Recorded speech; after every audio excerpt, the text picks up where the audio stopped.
அனைத்து பள்ளி மாணவ மாணவியர்களுக்கும் கீதாராணி ஆசிரியையின் பணிவான வணக்கம்.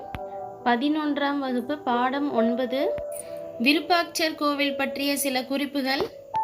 சாளுக்கியர்களின் கட்டிடக்கலைகளுள் ஒன்றுதான் இந்த விருப்பாட்சர் கோவில். வரலாற்று ரீதியில் தக்காணத்தில் சாளுக்கியர்களை முதன்முறையாக சற்றே மிருதுவான மணற்கல் பயன்படுத்தி கோவில்களை எழுப்பினர். வாதாபியில் 4 விதமான கோவில்கள் காணப்படுகின்றன. 2 கோவில்கள் விஷ்ணுவுக்கும், ஒரு கோவில் சிவனுக்கும், மற்றொரு கோவில் சமண தீர்த்தங்கரர்களுக்கும் அர்ப்பணிக்கப்பட்டுள்ளன. இவர்களின் கோவில்களை குடைவரை கோவில்கள், கட்டுமான கோவில்கள் என 2ஆக பிரிக்கலாம். வாதாபி குடைவரை கோவில்கள், கட்டுமான கோவில்கள் ஆகிய 2க்குமே பெயர் பெற்றதுதான். பட்டாடக்கல், ஐஹோலே ஆகியவை கட்டுமான கோவில்களுக்கு மட்டும் பெயர் பெற்றவை ஆகும். கர்நாடக மாநிலம் பாகல்கோட் மாவட்டத்தில் உள்ள பட்டாடக்கல் என்னும் அமைதியான சிறிய கிராமம் கலை அழகும் நேர்த்தியுமிக்க கோவில்களுக்கு பெயர் பெற்றதாகும். பட்டாடக்கல் அரச சடங்குகள் நடத்துவதற்கான இடமும் ஆகும். 2ஆம் விக்ரமாதித்தன் காஞ்சிபுரத்தை கைப்பற்றியதன் நினைவாக அவனுடைய மனைவி லோகமாதேவியின் ஆணைப்படி விருப்பாட்சர் கோவிலானது கட்டப்பட்டது. பல்லவ அரசன் ராஜசிம்மன் மாமல்லபுரத்தில் எழுப்பிய கட்டுமான கோவில்களின் தனித்தன்மைகளை தழுவி இந்த கோவில் அமைந்திருக்கிறது. பொதுவாக நினைவு சின்னங்கள் அவற்றை கட்டிய அரசர்களோடு தொடர்புடையனவாக இருக்கும். சிற்பிகளின் பெயர் அறியப்படாமல் போய்விடும். ஆனால் இங்கே இந்த கோவிலின் வடிவத்தை திட்டமிட்ட கட்டட கலைஞர், அதை உருவாக்கிய நிபுணத்துவம் பெற்ற கலைஞர்கள் ஆகியோரின் கையெழுத்தும் இடம்பெற்றிருக்கின்றன. விருப்பாட்சர் கோவிலின் கிழக்கு வாசலில் இடம்பெற்றுள்ள ஒரு கன்னட கல்வெட்டு இந்த கோவிலை வடிவமைத்த கட்டிட கலைஞரை வெகுவாக பாராட்டுகின்றது. அந்த கட்டிட கலைஞர்களுக்கு திருபுவாச்சாரியா 3 உலகையும் உருவாக்கியவன் என்ற பட்டமும் சூட்டப்பட்டது. திருபுவாச்சாரியா என்றாலும் 3 உலகையும் உருவாக்கியவன் என்றாலும் ஒன்றுதான். கோவில் சுவரில் இடம்பெற்றுள்ள பல சிற்பங்கள் அவற்றை செதுக்கிய சிற்பிகளின் கையொப்பத்தையும் கொண்டுள்ளன. இந்த கிராமத்தின் தென்கிழக்கு மூலையில் பாபநாத கோவில் அமைந்திருக்கிறது. விருப்பாட்சர் கோவிலை போன்ற அடித்தள கட்டுமான திட்டத்தின்படி கட்டப்பட்ட இந்த கோவிலானது வட இந்திய பாணியிலான சிகரத்தை கொண்டு காணப்படுகின்றது.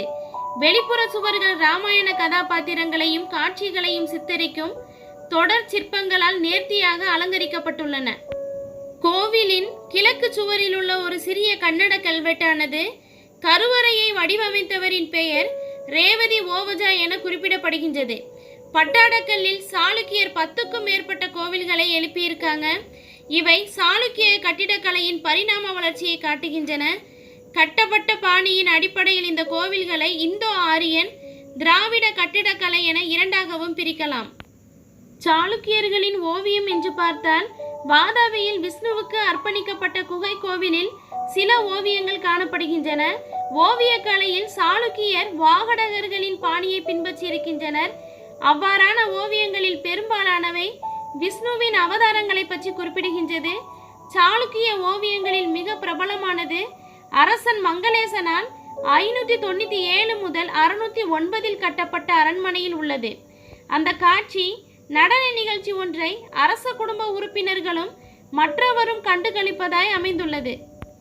1300 ஆண்டுகளுக்கு முன் கட்டப்பட்ட இந்த கோவிலானது கட்டிடக்கலை மற்றும் பல மர்மங்களுக்கு சான்றாக உள்ளன.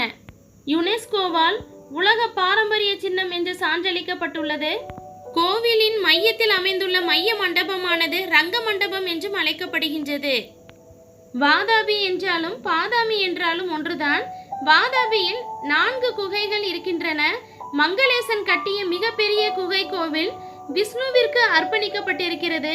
பாம்பு படுக்கையில் சயன கோலத்தில் உள்ள விஷ்ணு, நரசிம்ம சிற்பங்கள் சாளுக்கியரின் கலை மேன்மைக்கு நேர்த்தி மிகுந்த எடுத்துக்காட்டாக இருக்கின்றன. மத வேறுபாடுகளின்றி கட்டிடக்கலை அமைப்புகள் ஒரே பொதுவான பாணியை கொண்டு காணப்படுகின்றன. இது தொழில்நுட்பத்தையும் புரவலர் கட்டிட கலைஞர்களின் மதசார்பற்ற தன்மையையும் வெளிப்படுத்துகின்றது.